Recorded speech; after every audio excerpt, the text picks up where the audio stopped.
Welcome back, everyone.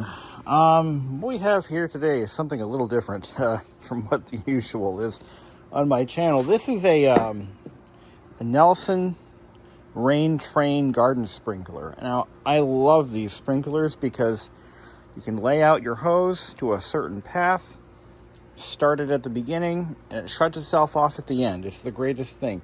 It's very, very basic technology. Should be infallible. These have been in production continuously for about 60 years or so. But they all seem to have a very common flaw. We'll get into that in a second. Now, obviously, most of you folks would be like, well, why don't you get an automatic sprinkler system? And by rights, we should. We're the only house in our neighborhood that doesn't have automatic sprinklers. Simply put, I just don't want to spend the money. I'm a cheap prick. We actually got a quote for a sprinkler system, and he quoted us a suspiciously low number. I decided, you know what, I'm not going to do that. I'm going to just wait and see what happens. So I bought one of these. It's not this particular one, but I bought one for our lawn after finding out that these are still in production. And it still works great. I haven't really had a problem with it. But it rolled over once and broke this T-fitting, and these are readily available. Actually, all the parts are readily available. You might be shocked to find. So my dad saw my sprinkler, and he's like, wow, I really want one. So when I found one at a yard sale for $25, offered him $20, he took it. He claimed it worked fine. Said it was never used. Bullshit. The gears were stripped to shit. Internally, completely gone. Fair enough. So my dad got one from me that did not work. But he was able to buy a complete gearbox assembly for it, and he's all happy as a shitting pig. Now, this one came from a coworker. So I've been looking at getting another one because we have two lawns. We have the front lawn and the back lawn. The east lawn and the west lawn. For you British folk. High and mighty, posh, whatever. So I wanted two of them, and I got this one from a coworker. She gave it to me, and it seemed promising at first. It would roll and roll and roll, and all of a sudden it would hit a point, and it would just kind of get stuck, and then it would fall back, and then it would move forward a few, and it would, rinse, repeat. So, short story long, transmission's shot. So let's see how shot the transmission is. Now, like I said, these sprinklers are still in production and parts are readily available, but they're not cheap. I mean, I believe this one T-fitting right here is like $20 by itself. I mean, well, that's not terribly. Actually, no, I think it's more than that, like 30. That's not a lot of money, but it's a lot of money. So we got to take this thing apart, see what's going on. So the good thing is the valve, this is the shut-off valve, so when it hits the, so at the end of the run, you put what's called the stop ramp. It's a yellow ramp, and it rolls over that ramp and presses this button in. Once this button is pressed down to a certain amount, the water pressure actually holds it shut. It's a brilliant design. It really is. It's a good design overall, and when it works, it works. What can I say? So let's grab a screwdriver and crack it open. Oh, here it is. So we're gonna use a screwdriver for that. Let's see what I got.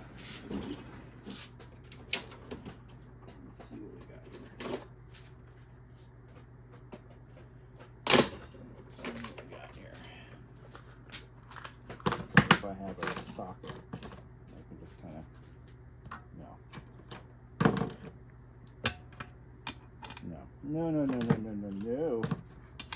Ah, bingo. Let's crack it apart.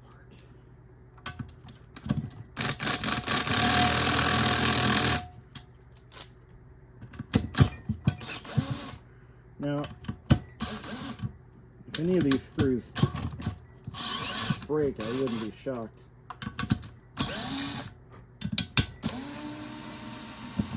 There we go.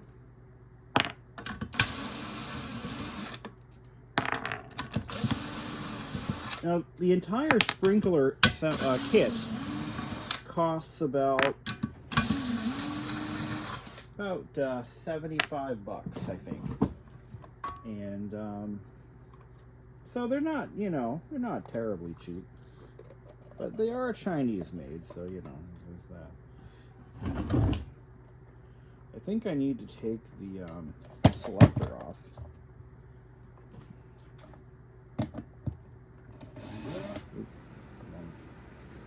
Wrong one. That'll do.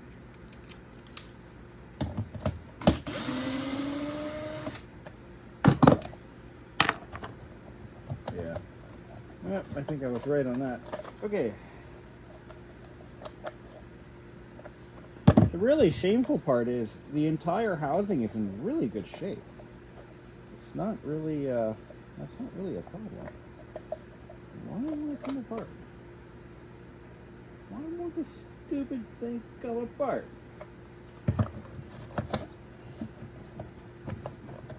Oh wow, the filter's pretty well clogged too. Well, that's another project for another day. So if you buy the gearbox, it actually comes with new wheels. So we don't, let's say we were gonna just, fuck it, we're just gonna buy a new gearbox. I could just leave this alone and throw it in the bin, but I'm not gonna do that.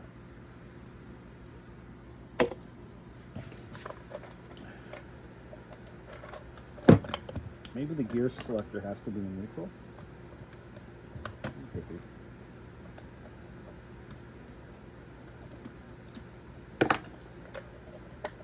Could be. Probably not. We got all the screws. You know what? I bet you I have to use an inverted socket to unthread this. Now wouldn't that be a bitch? It's like something holding it. So my hypothesis is that we have a broken tooth somewhere in there, and yeah, I think I have to use an inverted socket to take this apart. How much you want to bet? Let me see what I got in the garage. Okay, I was right. If you're doing this yourself, you need a 10 millimeter inverted socket. I already loosened it up. I'm gonna just kind of unthread this. There we go. That's how you do it. Okay. Let's see the carnage, baby. So this comes out. See, all these parts. Now here's the beauty part. All the parts that we have here, even if I decide not to fix this thing, these parts are worth having, because if mine breaks, my good one, then I have parts to use. You know what I'm saying? So, it's not all bad. And I found the problem. Okay, this guy right here.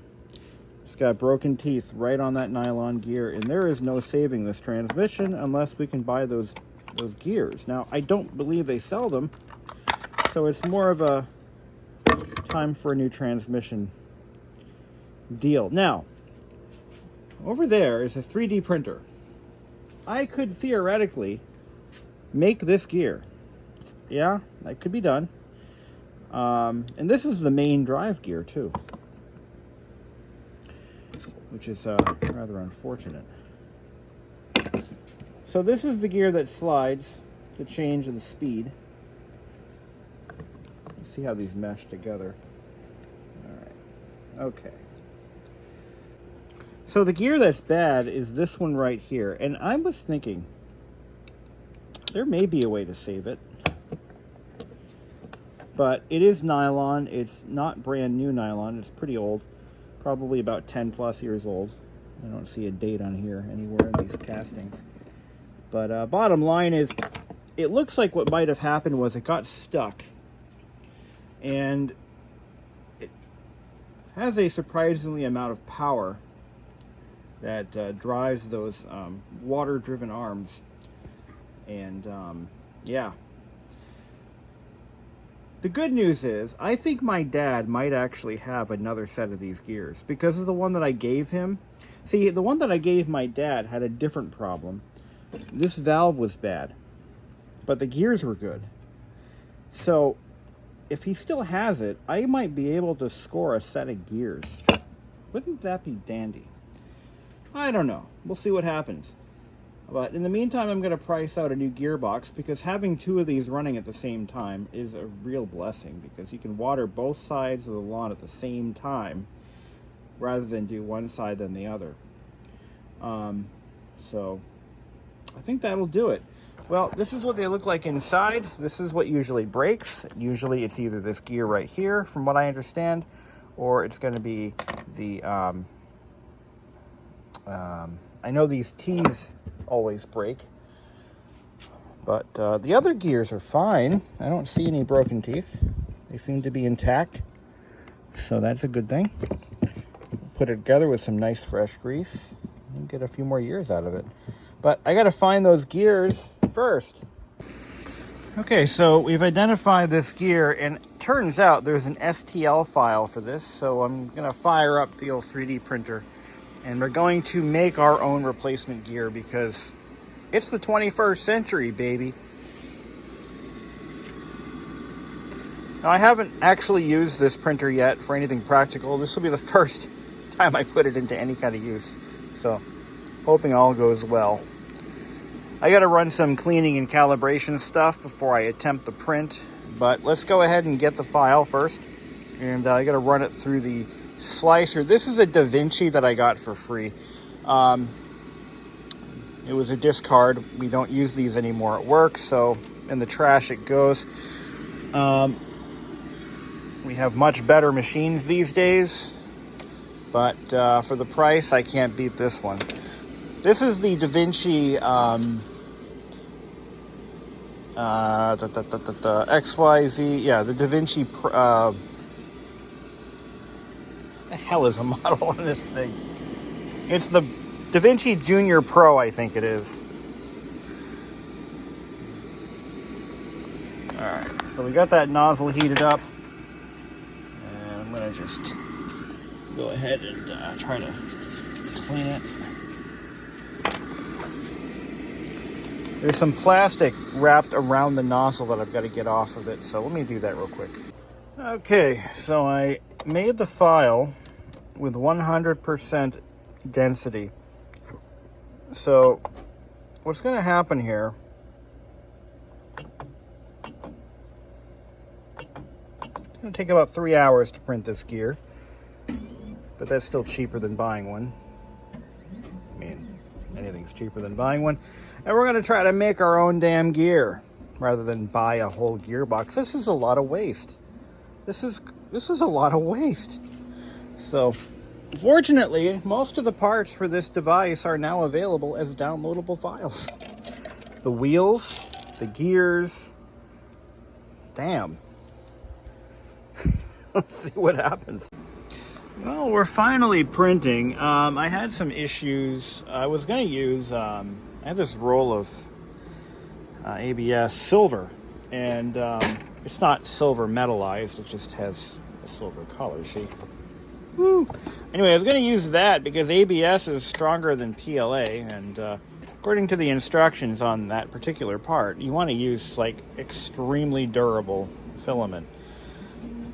This is not real. I don't have low filament. I think what happened is somebody swapped the wrong chip into that roll, so it's probably going to run out of filament, even though there's a full fucking roll of filament in there. But yeah, we won't even go there. This machine, by the way, can print. This is one of the Da Vinci machines that can print the cheap stuff. You have to feed it through the back, but it's designed to be a little bit less restrictive than the normal Da Vinci machines.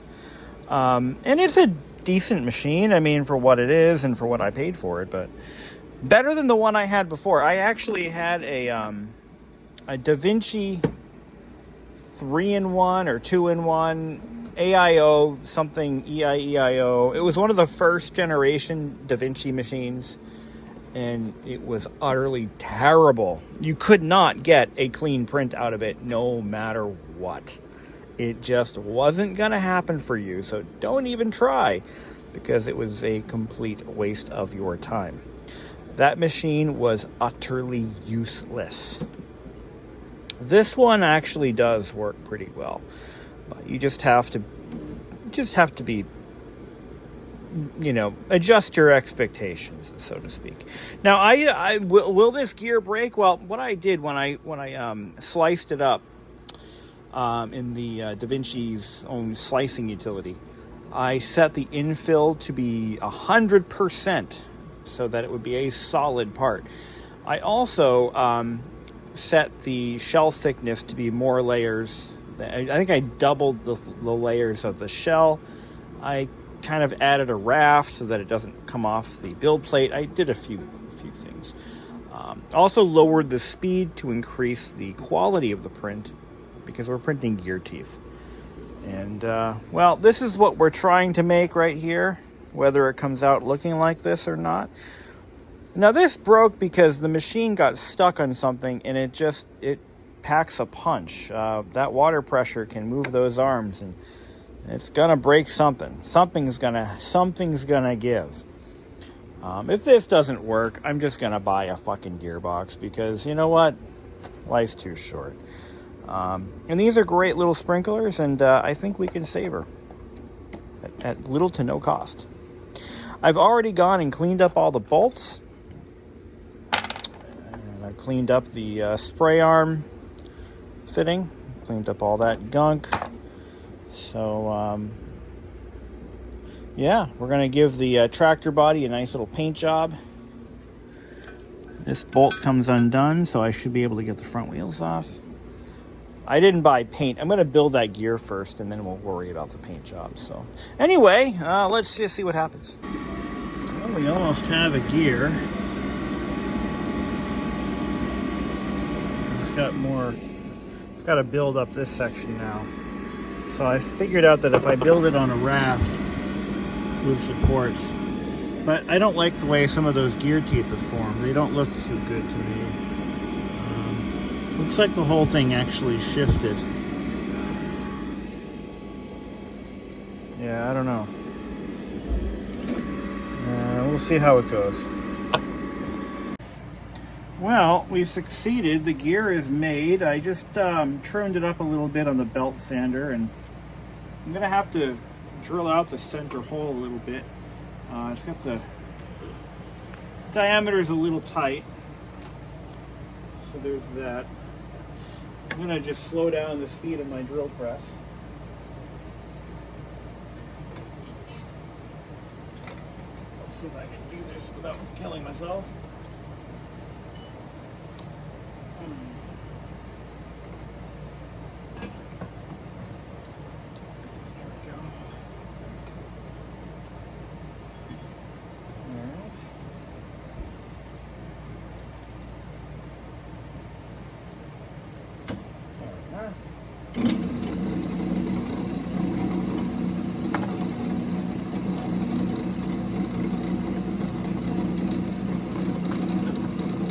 See if we can do this without killing anything.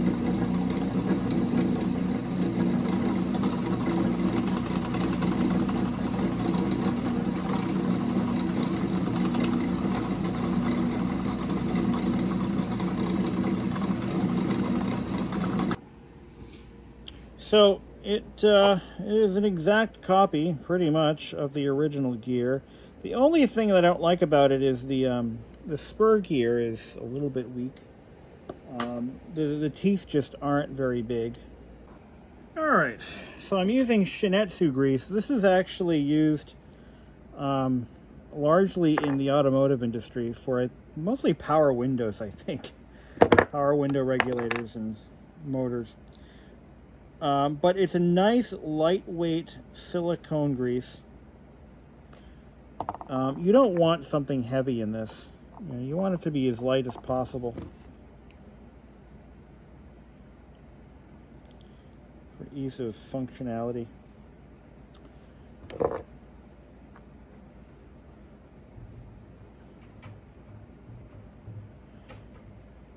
It kind of has the consistency of Crisco.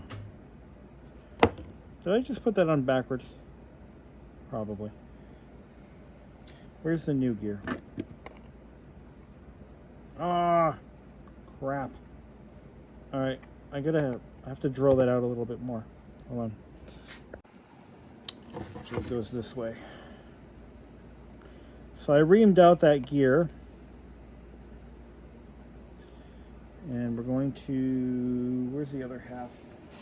There it is.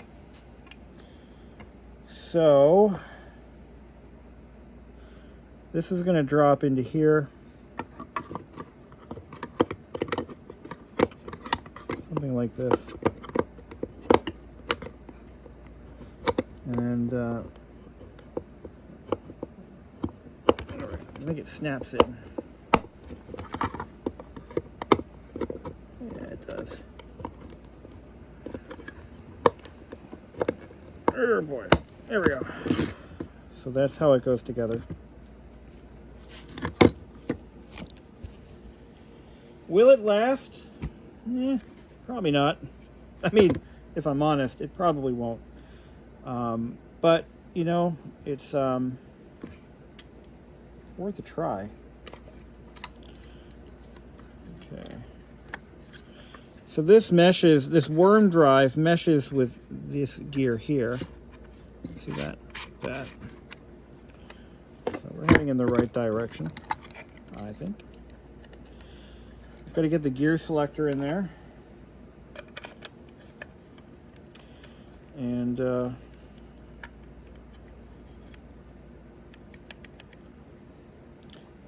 gear selector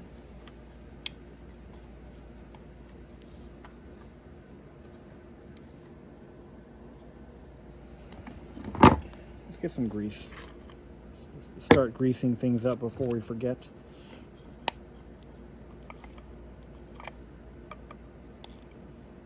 Stuff really smells. It smells like old. It's not that old though. Get grease on everything.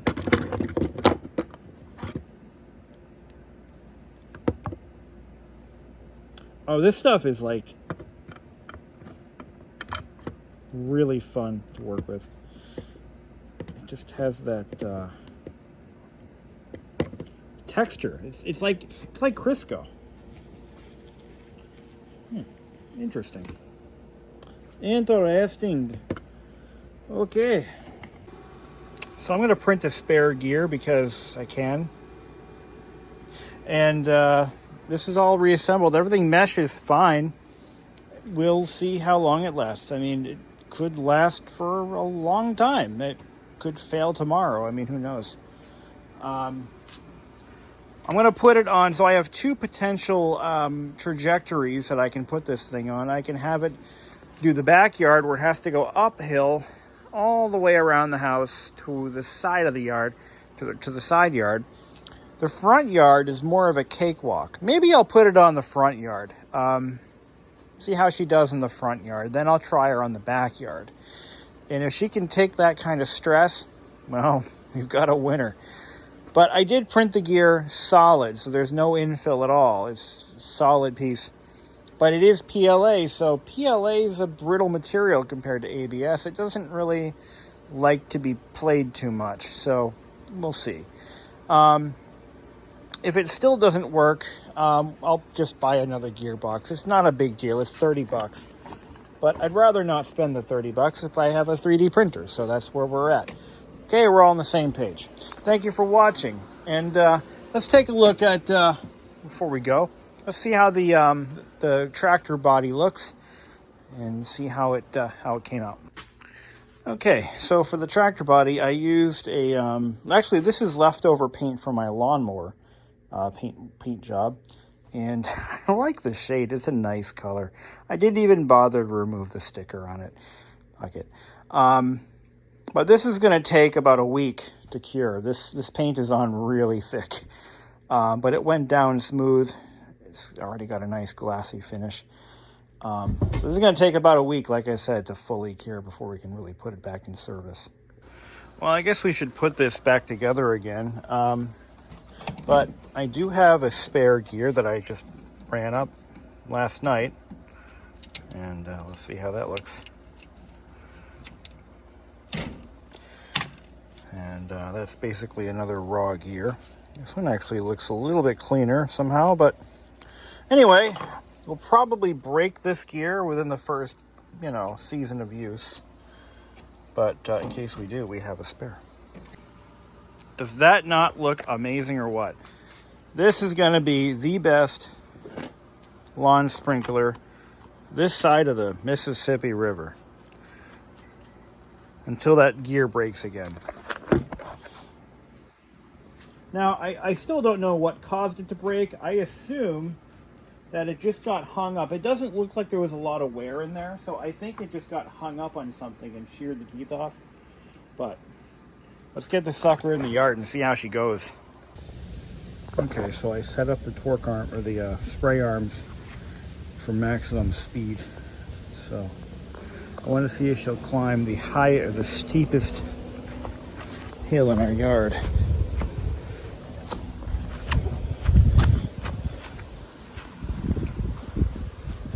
See what's going to happen. How far will it make it before it strips it out again? Here we go. This is so exciting.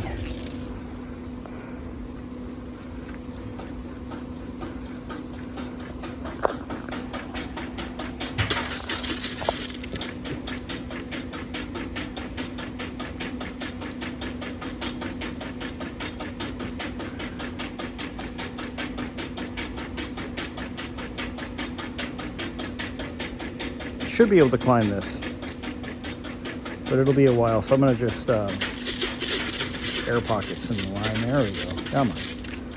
I should hook it up to the pressure washer and see what happens. There she goes. Okay, will it climb the hill on a 3D printed drive gear? Will it make it? Or will it come crashing down the hill? Apparently this is what being 40 years old is like. They never warned me about this. This is the most exciting thing I will ever do at age 39. What the hell? But there it goes. New paint job and a homemade drive gear. Yep. All I need now is an Alamo beer and a Wagner Charcane grill. And I've officially become 10 kill.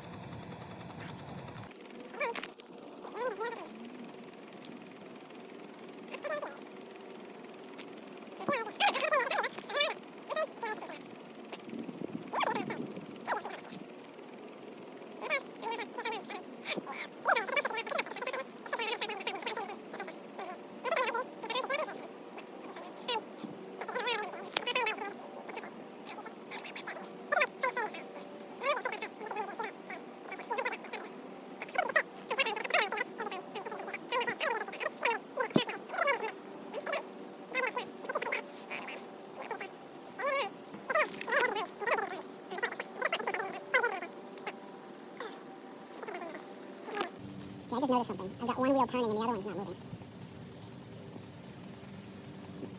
But the funny thing is it's a solid axle. That's interesting. That one wheel's turning and the other one's just dragging along. But there's no differential or anything in there, so that's kind of interesting. Why would it be doing that? The inboard wheel, the one closest to the house, is not turning at all. Oh, there it goes. This is so thrilling. It's not moving. Why is that wheel not moving? Unless something else broke. Nuts. How is it able to do that? It's a solid axle. It's like the other wheel is just freewheeling. I just can't. How is that possible?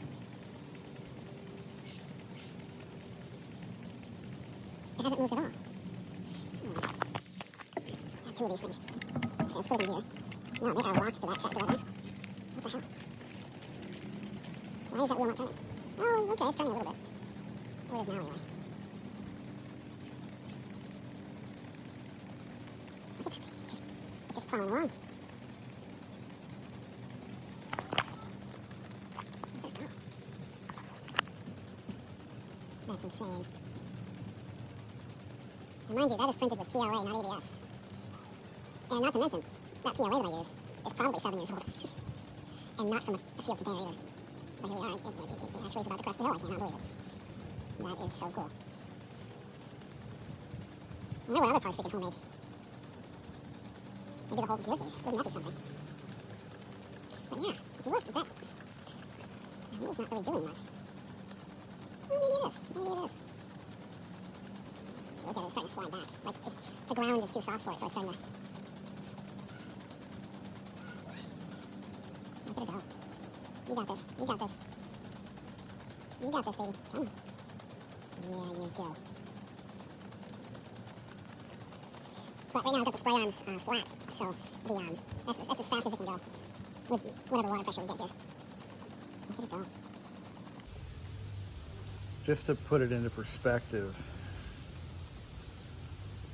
that's how steep that hill is. There are starving kids in Flint, Michigan who have no water to drink, and here I am using fresh drinking water to test out a sprinkler tractor. And it's gonna rain today, I think.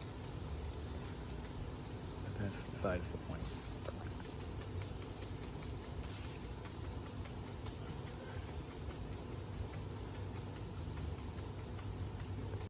Well, it conquered the hill, so I think this is a successful repair.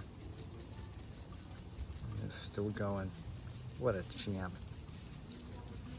Look at her, she's still going, my baby. You're next.